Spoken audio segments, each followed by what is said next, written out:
Hi there, and welcome to the first video for Comicsburgh. Follow us while we go looking for comics at Walmart. Hi, I'm Marvin Wynn. And I'm Mauricia Malveaux. We're at Walmart in the Waterworks. And we're looking for some comics. To make it easier for associates to stock.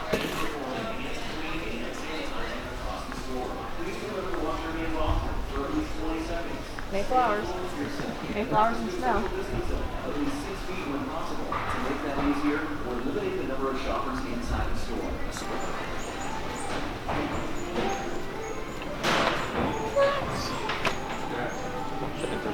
It looks like they sold some stuff. Oh yeah. Yeah, it looks like we found the books here. Alright, it's File 4 Comics.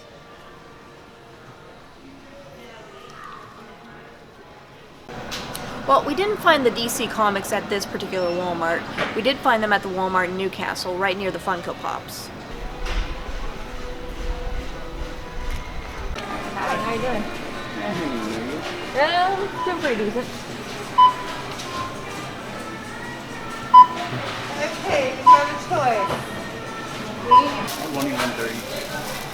Yeah.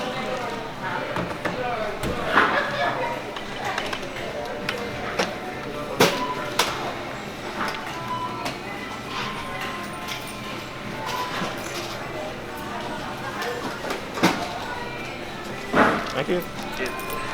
Cool.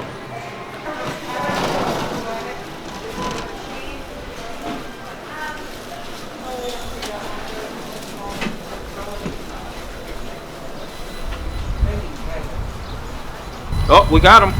See you back at headquarters. Welcome to Comicsburgh.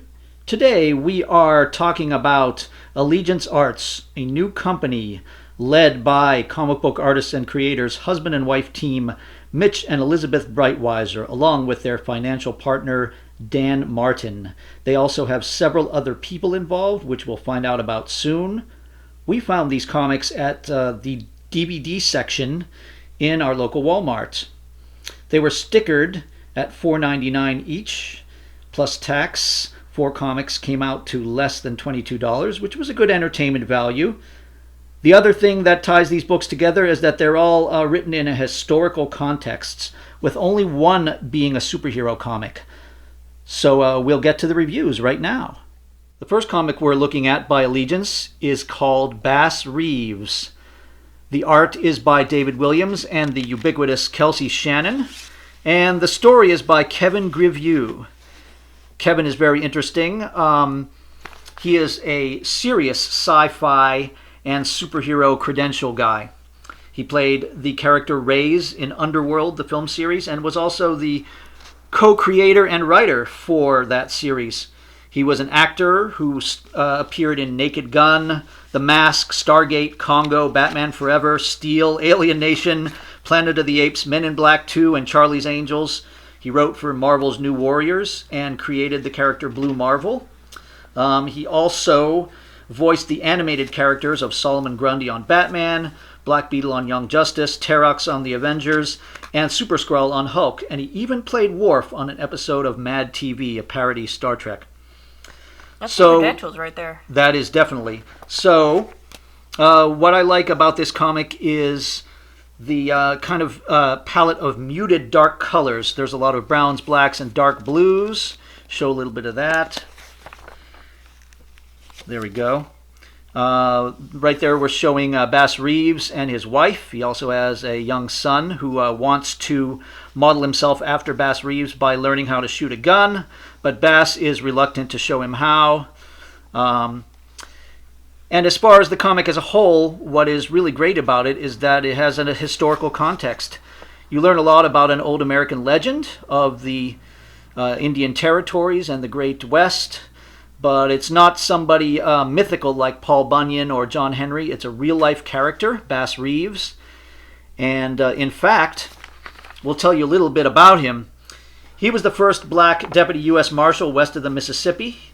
He worked in Arkansas and the Oklahoma Indian Territory, arresting more than 3,000 felons, shot and killed 14 people in self-defense. He had 11 children, spoke Cherokee, Creek, and Seminole, and when Oklahoma became a state, he was a police officer for a little while. So this character has been portrayed in various film and TV shows, including last year's Hell on the Border, and Amazon is developing a biopic, and his life was possibly the basis for the Lone Ranger character, but he was never in a comic, so this is new territory for Bass Reeves. Again, a historical character, very interesting and adventurous to read. The next Allegiance comic is called The Futurists. So the Brightwisers have a separate entity called Merry Muse Entertainment with their creative partner Patrick Stiles, who writes this book. Merry Muse's motto is classically inspired heroic narratives for an audience both young and young at heart, and that's what works here in The Futurists. Stiles and Brightwiser created it. It's not about the Italian Futurists, although that would have been also an interesting idea. Rather, it's kind of like a late 19th century adventure novel with a bit of an Orientalist flavor. You've got British soldiers fighting in Raj, India, uncovering tombs of treasure. You've got a seance to invoke spirits. Magicians are familiar with the mystic arts and incantation of demons. So it's a bit like Rudyard Kipling, Passage to India, Extraordinary Gentlemen, a classic tale of colonial adventurers, all surrounding the subject of the mythical Shambhala, which is a Buddhist kingdom of legend. Yeah, one of the things I absolutely loved about this comic was the beautiful art style that it had. It just reminds me of India, like it could have been pulled from Indiana Jones, the original Tomb Raider, or King Kong. It's that cinematic and that beautiful. So yeah, I would file this one under swords and gunnery.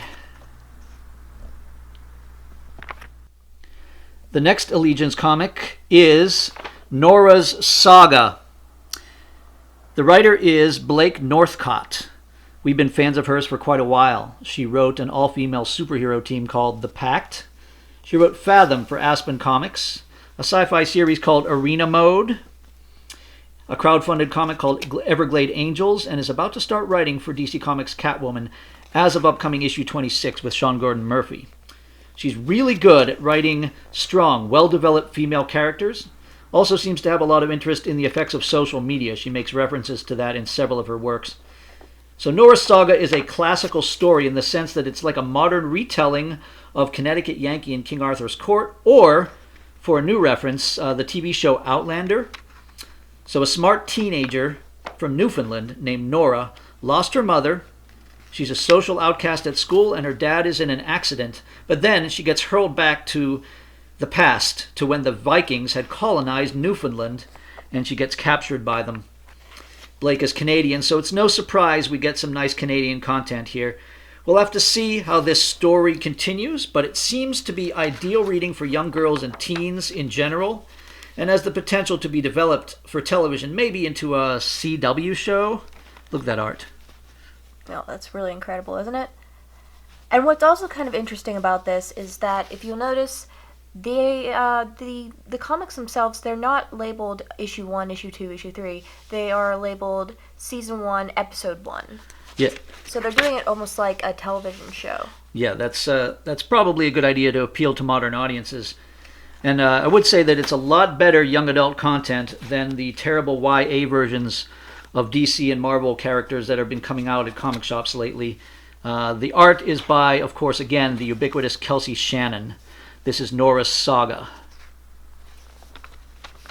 The final comic book in this stack is Red Rooster. This is the Brightwiser flagship title, highly anticipated. Written with Mark Pellegrini, who worked with Timothy Lim on My Hero Macadamia, Wall Might, and Black Hops, the political parodies published by Antarctic Press. There's been some controversy on this book because Red Rooster is originally a crowdfunded comic which raised $197,000 on Indiegogo by late 2018, but the backers still haven't gotten their books yet. Some are not too happy the book ended up in Walmart first before they went to the backers' houses. But we didn't back the campaign, so we wouldn't have had that problem. or any other way of getting it. Anyway, Red Rooster is the only superhero book in this stack, but it's yet another historically based title as well. The action takes place in the Great Depression, when Prohibition is still in force, the early 1930s. Red Rooster is the leader of a group of heroes called Order of the Dawn. Our favorite member of that group is Midnight. There she is.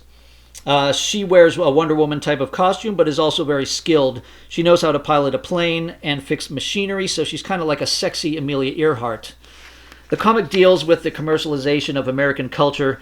Red Rooster uses his image to promote a brand of soda pop, while also using the popularity of the product to promote justice and wholesome American values that he stands for, in kind of a symbiotic relationship with corporate America. It's a lot more lighthearted than how a similar topic is dealt with in pessimistic, deconstructive comics like The Boys or The Watchmen, although we do like The Boys TV show quite a lot. One thing I really enjoyed about this was it reminded me so much of the first half of the Captain America movie, in that Captain America has all this potential, he's got all this strength, but he's really just being pimped out to sell products and things like that, and just to entertain and get war bonds, whenever he should be fighting Hydra. That's true. Red Rooster seems to have a much more optimistic take. He also has a sidekick named Strong Boy and a dog named Rascal. The whole thing has kind of a golden age feel brought to the modern era by Mitch Breitweiser's gritty and organic art style with the help of Betty Breitweiser's great coloring work. She can also be seen in the recent comic Sarah on TKO. Anyway, Red Rooster has quite a rogues gallery, or a Legion of Doom. We meet them in this issue, and it looks like their creepy insect-covered ringleader might be some sort of advance man for the Nazis, but he's definitely a Lex Luthor type. This is Red Rooster, and there's the Lex Luthor type. So, our overall impression of this comic book line, it's a strong lineup of books. Looks like there are 4 more slots in the display stands, so either there are 4 more titles coming out, or maybe they'll display issues 1 and 2 at the same time.